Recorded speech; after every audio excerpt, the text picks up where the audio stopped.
Tomoe Gozen. Baptism of Command. In the previous episode, Yoshinaka and Tomoe discovered they were more than warrior and subordinate. They were soulmates forged for war and destined for love.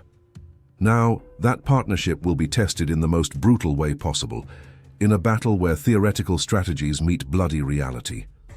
It was the third hour before dawn on November 15th, 1162, when Tomoe Gozen led 5 men through the forest toward the enemy camp. It was his first mission as commander. It would also be the first time he discovered that leading men to their deaths was very different from killing them himself. Shadows and steel. The approach to the Taira camp took 3 hours of movement through terrain that tested every stealth skill Tomoe had developed. 5 men moved like ghosts through dense forest, each step calculated to avoid dry branches, each breath controlled to minimize noise, each movement coordinated through silent signals honed over weeks of training. The men Tomoe had chosen for his infiltration team were no ordinary soldiers. Nakahara Tsunaye, a night combat specialist whose reputation with a dagger rivaled his skill with a katana. Higuchi Jiro, an archer whose accuracy in low visibility conditions was legendary. Kaneko Jirozeman, a veteran of dozens of sabotage operations who could craft improvised explosives using materials found on any battlefield. And leading them was a 12-year-old girl, whose combination of tactical genius and lethal coolness had impressed warriors 3 times her age. "Camp ahead," Tsune whispered, pointing through the trees where firelight made orange circles in the pre-dawn darkness. Tomoe studied the camp's layout with a trained eye for military patterns. 50 men organized in groups of 10 around 5 campfires. Sentinels were posted at the most obvious points of approach. Horses were grouped in a central area where they could be quickly saddled for pursuit or retreat. Supplies were piled near the command tent, which stood out from the others for its size and elaborate decoration. It was a competent arrangement created by an experienced commander. But competence had vulnerabilities that genius could exploit. "Tsunaye, you and Jiro to the horses," she whispered, her voice barely audible even to men inches away. "Maximum chaos, minimum noise until my signal. Kaneko supplies. I want an explosion that wakes half of Japan when I give the signal. Watanabe, Tadatsune with me in the command tent." These orders were given with absolute authority, each man given specific objectives that combined into a coordinated symphony of destruction. None questioned his leadership. They had seen his abilities, trusted his judgment, respected his competence. Most importantly, they knew she would not waste their lives unnecessarily. The infiltration began in the 4th hour before dawn. 5 shadows separated like fingers of a hand, each moving toward designated objectives via routes that avoided the sentries' lines of sight. Tomoe moved like water flowing around obstacles, each step placed with the precision that came from months of practicing silent movement until it became instinctive. 2 samurai accompanied her, but she led, first to identify threats, first to find safe paths, first to take necessary risks. When they reached a position 15 meters from the command tent, he could hear voices coming from inside. Taira no Tadanori was discussing plans for the next day with his subordinates, confident that no local force would be brave or stupid enough to challenge him. "We burn 3 more villages tomorrow," he said, his voice carrying a casual indifference to the suffering he would cause. "Then we head north. Resistance has been minimal."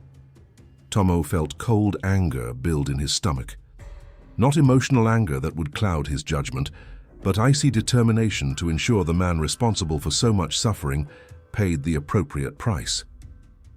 He verified his companion's position through subtle visual cues. Everyone was in position, all awaiting his command. Timing was critical. Too early and they would lose the element of surprise. Too late, and sentries might detect suspicious activity. She raised her right hand, paused, then lowered it in a movement that meant only one thing: attack. Coordinated chaos. All hell broke out simultaneously at 5 different points in the camp. Tsune and Jiro emerged from the shadows beside the horses like avenging demons, their blades finding their first targets before screams could alert the rest of the camp. But the frightened horses wouldn't remain silent. They neighed and kicked, creating a cacophony that woke everyone for miles around. Kaneko had positioned himself near the supplies with the patience of a seasoned hunter. When a coordinated explosion of improvised gunpowder turned months' worth of provisions into a fireball that lit up the entire forest, the impact was both psychological and physical. Soldiers woke up thinking they were under attack by a vastly superior force. But it was in the command tent that the true objective of the mission was accomplished. Tomoe entered first, katana already drawn, moving with speed that turned surprise into a fatal advantage. Tadanori was in the middle of rising when steel met flesh, opening a red line along his right arm that prevented him from reaching his own weapon. "Who dares?" he shouted, finally recognizing that he was under direct attack. "Someone tired of hearing you plan to massacre innocents," Tomoe replied, circling him like a predator assessing wounded prey. That was when he saw his face clearly for the first time. He was younger than he'd expected, perhaps 25, with features that might have been considered handsome, if not distorted by arrogance and casual cruelty. The kind of man who saw civilians as obstacles rather than people, war as an opportunity for personal enrichment rather than honorable service. "A child," he said, disbelief mingling with indignation. "They send a child to face me." "They sent someone who can stop you," she corrected. "Age is irrelevant." The ensuing duel was unlike anything Tomoe had ever experienced. All her previous fights had been against opponents who initially underestimated her. Tadanori, after the initial shock, immediately recognized that he was facing a genuine enemy and adjusted his approach accordingly. He was skilled, not exceptional but competent enough to pose a real threat. More importantly, he was desperate, which made him unpredictable. The combination of skill and desperation could be dangerous even for a superior warrior. The fight raged throughout the tent, knocking over maps and equipment, destroying furnishings that represented wealth accumulated through years of legitimized banditry. Tadanori fought with the fury of a man who felt control slipping away, while Tomoe maintained the coolness that came from training focused on survival in any circumstance. It was during a particularly intense exchange that she realized she was no longer fighting just for mission objectives. She was fighting for something deeper, for the chance to prove that power doesn't come from position or privilege, but from competence and determination. She was fighting for the dignity of all the victims Tadanori had created, for all the women society said couldn't be warriors, for all the young men who were told that age determined capability. I was fighting for recognition that strength has many forms. The end came suddenly. Tadanori overextended in a desperate lunge that left his guard completely open. Tomoe's counterattack was precise and final, a thrust that found space between the ribs and reached the heart. He fell without another sound than a final exhale that carried away whatever ambitions he had had for further conquest. "Target eliminated," Ila murmured para herself, then raised voice para carry outside tent. "Signal!" A response came immediately, a horn blast that echoed through the forest, telling Yoshinaka that the infiltration phase was complete and the main attack could begin. But when he emerged from the tent, he found a situation he had not anticipated. 2 of his men were down. Tsune with an arrow through the shoulder, Watanabe with a sword cut that painted the ground crimson. Still alive, but wounded severely enough that movement would be difficult. Leadership, she was discovering, meant making decisions that affected the lives of people who trusted you, and sometimes those decisions involved leaving people behind. The command price. "We can carry them," Kaneko said, quickly assessing the injuries of his fallen comrades. "Slow us down, but possible." Tomoe looked around the chaotic camp. Explosions had awakened the entire Taira force, but they had also created confusion that could be exploited. Some soldiers were fighting fires, others searching for attackers, and still others trying to organize a coherent defense. It was exactly the type of situation they had planned for: the enemy disorganized, the leadership eliminated, and the initiative firmly in Minamoto's hands. But the plan had assumed that the extraction would be clean, that all team members would be capable of rapid movement. Reality, as sempre, proved more complicated coup theory. "How long until Yoshinaka attacks?" Tadatsune asked. Tomoe checked position du sun à travers de trees. 15 minutes, maybe 20. Not enough time to carry wounded companions and still reach the extraction point, nor was there enough time to establish a defense position that could hold against organized counterattack when the main Taira force recovered from the initial shock. Era classic leadership dilemma. Choose between mission success and welfare de subordinates. Every decision carried cost que someone would pay. Leave us. The voice came from Tsune, who had managed to sit up despite the arrow protruding from his shoulder. Blood stained his clothing, but his eyes still held clarity that spoke of a mind uncompromised by pain. We'll slow you down, continuou ele. Mission success mais important que individual survival. I don't leave people behind, respondeu Tomoe. Mas even as these words, part de her mind estava calculating alternatives. Because Tsune estava right, carrying wounded would compromise entire operation, possibly resulting in total failure que would cost more lives que saving 2 injured warriors. Foi Watanabe que settled matter. Your leader, disse ele, struggling para stand despite obvious pain. Make leader's decision. Era responsibility que no amount de training had prepared her para. In individual combat, você controlled only seu próprio fate. As leader, decisions affected everyone under seu command. Sometimes correct tactical choice conflicted with emotional impulses que define decent human being. Tomoe looked in faces to her team, 2 wounded warriors que were giving permission para abandon them, 2 healthy fighters que would follow whatever order Ila gave, even she went against their personal inclinations. New plan, disse ela finally. Kaneko take Tadatsune e proceed para extraction point. Report para Yoshinaka que mission accomplished, target eliminated. Jiro, help me establish temporary defense position aqui. Tomoe-sama, started Kaneko, recognizing what Ella estava planning. Orders are orders, she cut him off. Move. Era decision que satisfied neither tactical logic nem emotional desires, mas balanced both considerations. Main team would escape para report success, while wounded would have protection durante vulnerable period. No ideal, mas possible under circumstances. As Kaneko e Tadatsune disappeared in darkness, Tomoe começou converting destroyed command tent into makeshift fortress. Using overturned tables como barriers, positioning bodies para create obstacles para approaching enemies, organizing remaining weapons para maximum defensive efficiency. Think this'll work? Perguntou Jiro, notching arrow e scanning perimeter para approaching threats. Doesn't matter, respondeu Tomoe. It's what we're doing.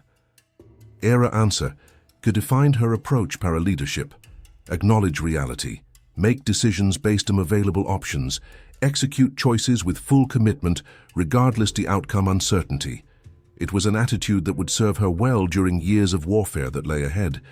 It was also an attitude that would eventually destroy everything she loved, because sometimes being right leader meant making choices could cost everything você valued most.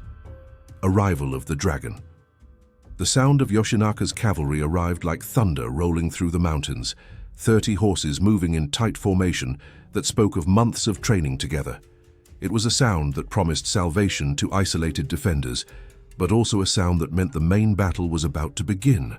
Taira forces, ainda recovering from surprise attack, suddenly found themselves facing new threat from completely different direction. Confusion multiplied, como soldiers tried para decide which enemy para engage, where para concentrate defenses, how para coordinate response para simultaneous attacks. Foi classic example de tactical principle que Tomoe e Yoshinaka haviam discussed durante their evening strategy sessions. Force enemy para fight on multiple fronts simultaneously, preventing them from concentrating superior numbers contra single point. Theory, however, always looked cleaner que reality. Yoshinaka's charge broke initial Taira resistance, como hammer smashing glass. Mass surviving enemies quickly began para regroup around secondary positions que offered better defensive advantages. What had started como rout threatened para become prolonged battle que would test endurance to both sides. Middle de battlefield chaos, Tomoe found herself defending position que was becoming increasingly isolated, como fighting moved away from original infiltration point. We need para move, Jiro, releasing another arrow to found target among regrouping enemies. Staying Aki means getting surrounded. Tomoe assessed situation with mind-trained para-recognize patterns amidst the apparent randomness. Main battle Havia moved northeast, following Yoshinaka's advance. Remaining Taira soldiers in immediate vicinity were scattered, demoralized, focusing on escape rather que organized resistance. Window de opportunity existed, mas only para a brief period before circumstances changed again. "Can you walk?" she asked Tsunae. "Can try," he responded, using spear como improvised crutch para lever himself upright. "Watanabe?" Older warrior shook head. "Go, leave weapon. I'll account para myself if they come." Era pragmatic assessment from man who recognized his limitations, he refused para become burden, could compromise others' survival chances. Type de selfless decision could define true warrior spirit, regardless to social class or formal training. But Tomoe had learned something about leadership durante past few hours. Sometimes, best tactical decision isn't same como right moral choice. "No one gets left behind," Ila said firmly. "Jiro, help Watanabe. I'll take point. Tsunae covers rear." For decision, he ignored purely logical considerations and favored a principle que valued individual lives over strategic advantages. Foi também decision, que reflected growing understanding to what leadership actually meant. Because true leaders didn't just make choices que achieved objectives, they made choices que allowed them para sleep at night after battle ended. Movement toward extraction point was slower que originally planned, but more careful que desperation might have dictated. Each step calculated para avoid detection, each pause designed para assess threats before proceeding. Tomoe had learned durante past months que survival often depended more on patience que courage. When they finally reached rendezvous location, encontraram Yoshinaka, waiting com expression que mixed relief, come something darker. Recognition que theory had met reality, both had been changed by encounter. "Mission accomplished?" he asked. "Target eliminated," responded Tomoe, "but cost was higher que anticipated." Era first lesson named leadership, que no amount of theoretical study could have taught. Responsibility para other people's lives changes everything about how você approach decision-making. Success measured purely in tactical terms often felt like failure, quando considered human costs. For a lesson que would define rest to her military career, he eventually contribute para tragic choices que would end it. Lessons in blood. Later, depois de wounded haviam been treated and reports filed, Tomoe encontrou herself alone com Yoshinaka beside same shrine onde haviam shared quiet conversation antes battle. But atmosphere now carried weight que hadn't existed before. Recognition que theoretical discussions about warfare were fundamentally different from reality descending people para kill e die. "First time commanding in combat?" he asked. "Yes." "How does feel?" Tomo considered question com honesty que her training and tactical analysis demanded. "Like something important changed inside." Explain. "Before today, warfare was about proving myself, demonstrating que I could fight, could plan, could execute missions successfully." Ayla paused, trying para-articulate understanding que was still forming. Now realized que is only part de it. Other part é accepting responsibility para consequences de decisions, even quando consequences include pain para people você care about. Yoshinaka nodded slowly. Leadership é about more que achieving objectives, é about learning para live, com costs de achieving them. "Do costs ever get easier para bear?" "No," he replied without hesitation. "They get heavier, but you get stronger carrying them." Era conversation could have find beginning the deeper relationship entry them, not just attraction based in mutual respect for combat skills, mas connection based in shared understanding the burdens que leadership imposed. Both had crossed line que separated followers from commanders. Tanto had learned que being right didn't automatically mean feeling good about decisions. It was the foundation for a partnership that would reshape the course of the Genpei War. It was also the foundation for a tragedy that would eventually destroy both of their lives. Because some burdens, no matter how strong você become, eventually prove too heavy para carry. In the next episode of Tomoe Gozen, success in battle brings recognition from Minamoto's leadership, but also attracts the attention of enemies who recognize the threat she represents. When an assassination attempt forces her to confront prejudices from her own side, Tomoe must choose between personal safety and loyalty to a cause that may not return her devotion.